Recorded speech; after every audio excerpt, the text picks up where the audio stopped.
Welcome to Glisso English. Real life stories. Have you ever looked at someone's LinkedIn profile and thought, there is absolutely no way you did that? We've all seen it. The buzzwords, the hyperinflated titles, the humble brags that get thousands of likes. But what happens when someone gets a massive, high-paying dream job by completely lying about their achievements, while you stay completely honest, stick to your ethics, and end up unemployed? Today, we are diving into a story about corporate greed, stolen credit, and the true cost of keeping your integrity in a world that rewards hyperbole. This is the LinkedIn lie. David's finger hovered over the laptop trackpad, the blue glow from the screen illuminating the quiet, dark apartment. On the left side of his monitor was his own resume. It was precise, accurate, and completely honest.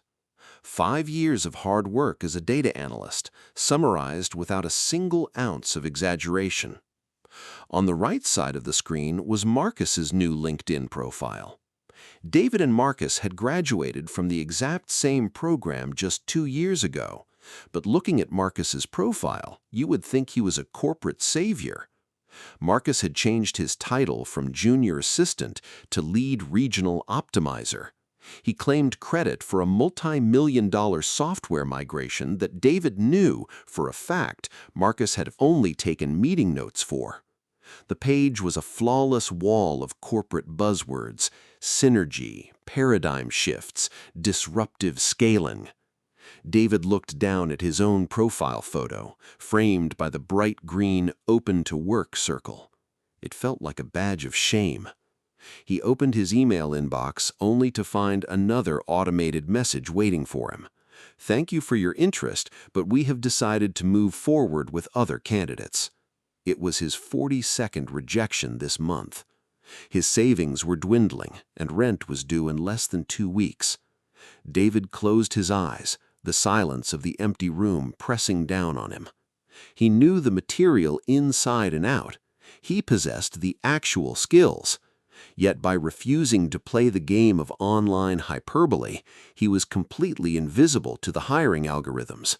He was playing by the rules, but the rules were keeping him unemployed.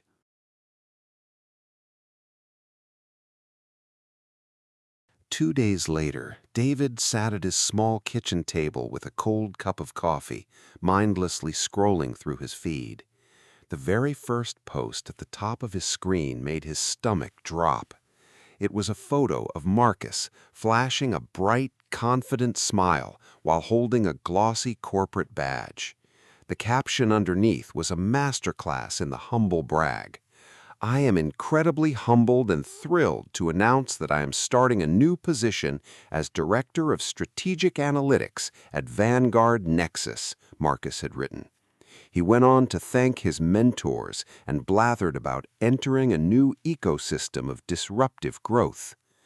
David stared at the screen, his mind struggling to process the words. Director of Strategic Analytics.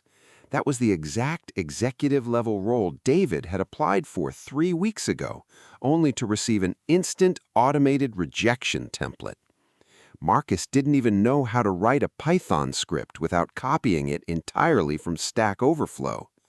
Within 3 hours, the post went absolutely viral, gaining over 5,000 likes and hundreds of celebratory comments. Industry leaders and recruiters were flooding the comments section, praising Marcus for his visionary leadership and stellar track record. David looked at his own phone, where a new notification popped up from his bank app, warning him that his account balance had fallen below $100. The injustice of the situation felt like a physical weight pressing down on his chest. Honesty had left him struggling to buy basic groceries, while absolute fabrication had just handed Marcus a 6-figure salary. As David watched the congratulations continue to roll in, the line between staying principled and being foolish began to blur. The rain tapped heavily against the glass doors of the convention center, matching the rhythm of David's anxious heartbeat. He smoothed down the lapels of his only good suit jacket, a garment that was starting to feel a little loose around his shoulders. He had spent his last $20 on a ticket to this local tech networking mixer, hoping a face-to-face interaction might bypass the heartless algorithms. The room was a loud, overwhelming sea of clinking glasses, name tags, and forced laughter. David hovered near the back, clutching a paper cup of water and trying to find an opening to introduce himself to a group of local managers. Suddenly, a loud, booming laugh echoed from the center of the room, drawing everyone's attention. It was Marcus, surrounded by a tight circle of eager listeners like a king addressing his loyal subjects. He looked immaculate in a tailored navy suit, an expensive new watch catching the overhead gallery lights every time he gestured. David tried to turn away, but Marcus's eyes scanned the crowd and locked onto him instantly. "David, my man," Marcus called out loudly, striding over and throwing a heavy, patronizing arm around David's shoulder. The circle of professionals followed him, turning their collective gaze onto David and his blank, handwritten name tag. "Everyone, this is David. We went to school together. Brilliant guy. Really traditional approach to data," Marcus announced with a smirk. David's jaw clenched so tight it ached as he listened to Marcus confidently claim total authorship of a project he almost ruined. The surrounding professionals nodded along in awe, completely blind to the fact that they were taking career advice from a fraud. David stood there in silence, realizing that in this world, a loud, beautiful lie was infinitely more powerful than a quiet, ugly truth.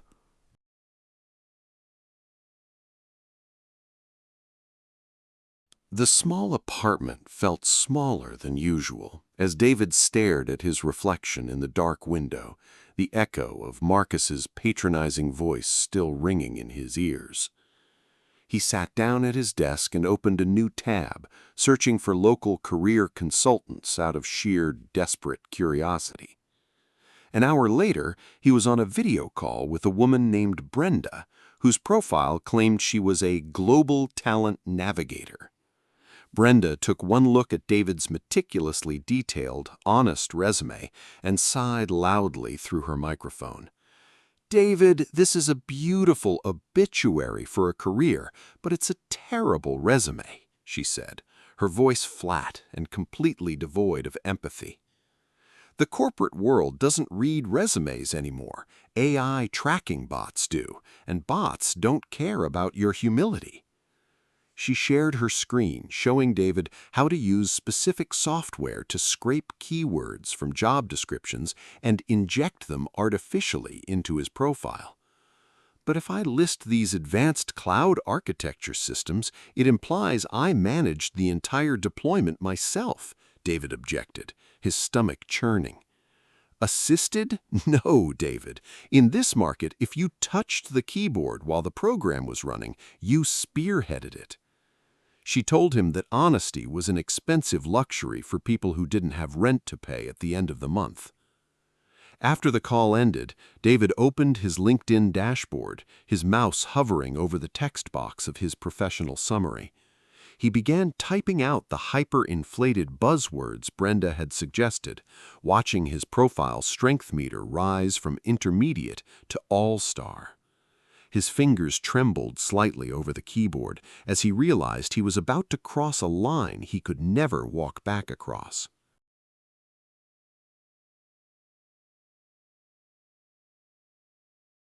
The small, cramped office of Apex Logistics smelled of stale coffee and industrial carpet cleaner.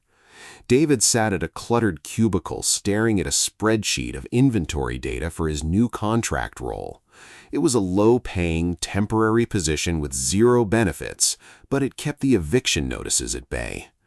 On Tuesday morning, David's manager dropped a heavy stack of project briefs onto his desk.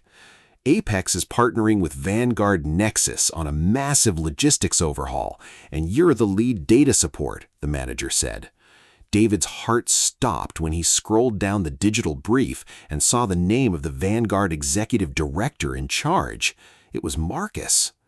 2 days later, the joint project kickoff call began, and Marcus's loud, confident voice filled the conference room speaker.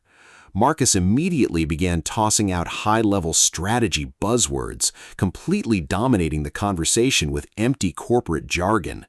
But as the Apex team began asking specific technical questions about data migration protocols, Marcus completely froze.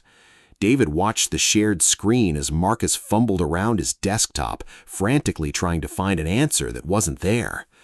"We are pivoting toward a holistic data framework to ensure maximum synergy," Marcus stammered, his confidence cracking. David knew exactly what the problem was. Marcus had zero understanding of the database architecture he claimed to have pioneered. By the end of the week, the entire project timeline fell into a massive bottleneck due to Marcus's inability to configure the initial data pipelines. Yet when the official status report was published, Marcus managed to blame the delays entirely on the onboarding latency of the contract team. David sat in his cubicle watching Marcus successfully deflect his own incompetence onto low-wage workers who couldn't defend themselves.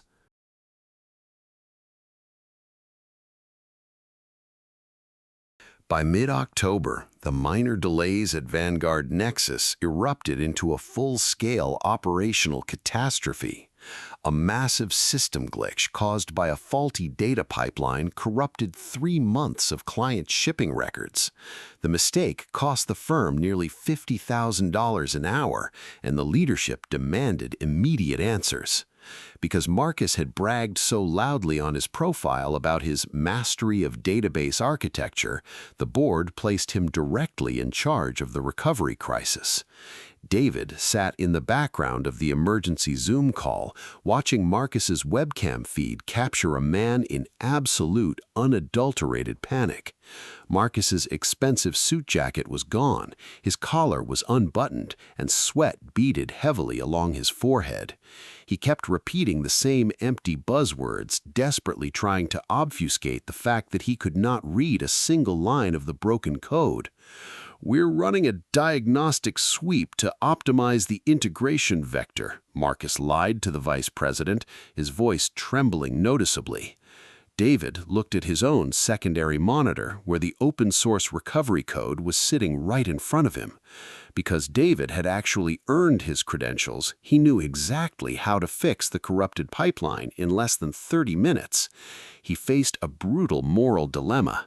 If he remained silent, Marcus would be completely exposed as a fraud, but dozens of innocent logistics workers would lose their jobs in the fallout. If he stepped in to fix it, he would save the company, but Marcus would once again steal the credit and look like a corporate hero. David's fingers hovered over his keyboard, caught between the desire for personal vengeance and the weight of his own ethical code.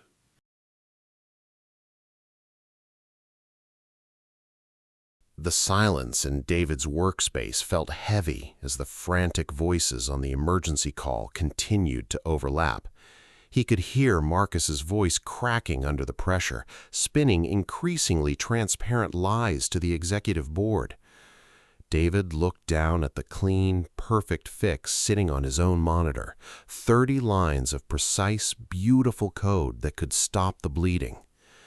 He knew that if he sent the solution directly to the team chat, Marcus would intercept it, present it as his own, and secure a promotion.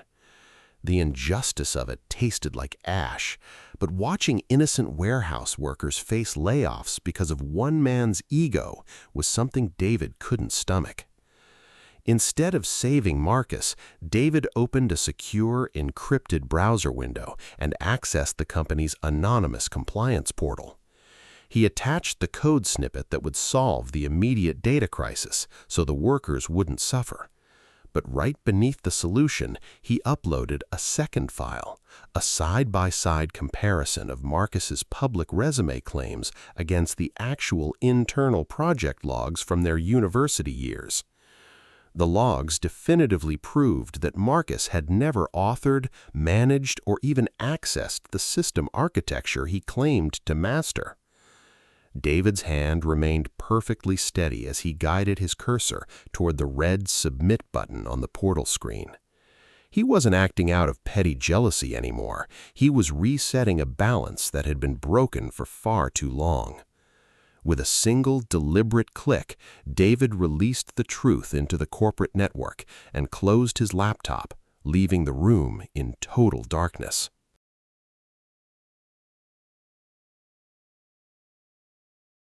On Thursday morning, the atmosphere inside the Vanguard Nexus digital workspace was completely frozen. The anonymous patch David submitted had successfully stopped the data hemorrhage, saving the logistics team from immediate layoffs. But the second file David attached had triggered a silent, high-priority internal audit by the Corporate Compliance Division. David sat quietly in his cubicle, watching the internal messaging status indicators change to a tense, dark red. By noon, Marcus's green active status dot vanished from the company network directory completely. Rumors began to spread like wildfire across the office floors and private chat groups. A coworker leaned over the divider of David's cubicle, whispering that Marcus had been pulled out of an executive luncheon by security. Sensing the water rising around him, Marcus had reportedly spent his final hour attempting to gaslight his entire team. He frantically tried to delete project logs and even sent a panicked, angry email attempting to blame the database corruption on David's contract unit. But the objective, digital receipts David had provided were absolute, unalterable, and completely undeniable. The entire house of cards Marcus had meticulously built out of buzzwords and stolen credit was trembling to its very foundation. David remained perfectly calm, quietly continuing his data entry work while the corporate storm raged just outside his glass cubicle. He realized that while a lie can travel halfway around the world before the truth can put its boots on, the truth eventually arrives.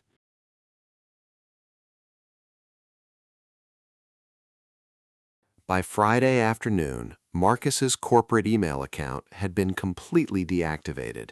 He was quietly walked out of the building through the service elevator, stripped of his glossy company badge and his dignity.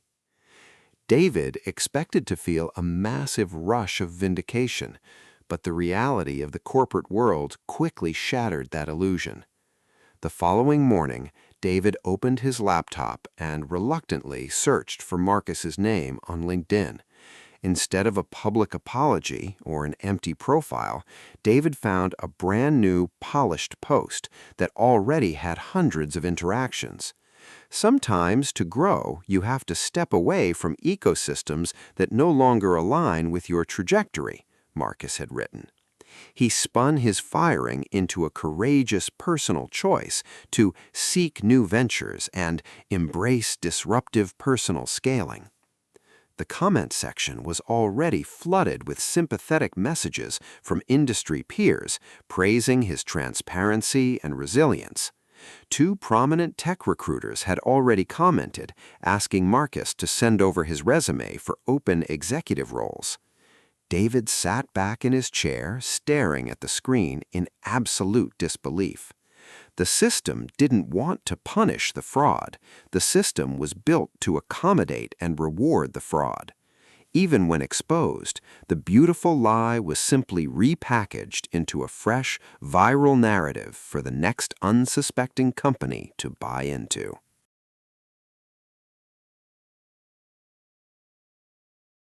The following Monday, David sat at his desk, ready to pack his few personal belongings into a cardboard box.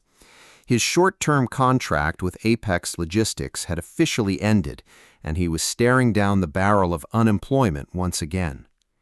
As he reached to shut down his laptop, a notification sound chimed from his email inbox. It wasn't an automated rejection template. It was a direct message from Elena Vance, the vice president of operations at Vanguard's primary competitor. David, our compliance team reviewed the anonymous data patch that saved the logistics network last week, the email read. We tracked the digital signature back to your terminal, and we also looked into the audit trail you provided. Elena explained that her firm had grown completely exhausted by smooth-talking candidates who couldn't actually perform the work. We don't care about viral posts or corporate buzzwords. We need a lead director who actually knows how to build things. The salary offer attached to the message was more than double what David had hoped to earn, completely securing his financial future. That evening, David opened his LinkedIn profile and looked at the green Open to Work badge one last time before removing it. He didn't write a long, dramatic essay about his journey, nor did he use words like synergy, ecosystem, or paradigm shift. He simply updated his job title to Director of Systems Architecture and listed his actual, verified technical skills. David finally realized that while lies might win the sprint, authenticity is the only thing that survives the marathon. David's story shows us that playing the game of online hyperbole might get you past the algorithm, but true competence is what actually survives the crisis. In a world full of lead regional optimizers and fabricated metrics, keeping your integrity is hard. But at the end of the day, authenticity wins the marathon. So I want to hear from you.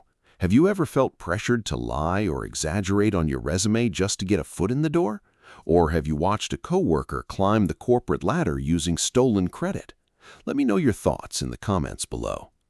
You can find all the vocabulary of the story down below in the description box.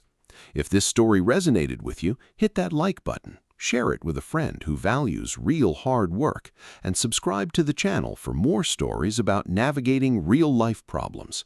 Thanks for watching, and stay true to your skills. I will see you in the next story. Goodbye.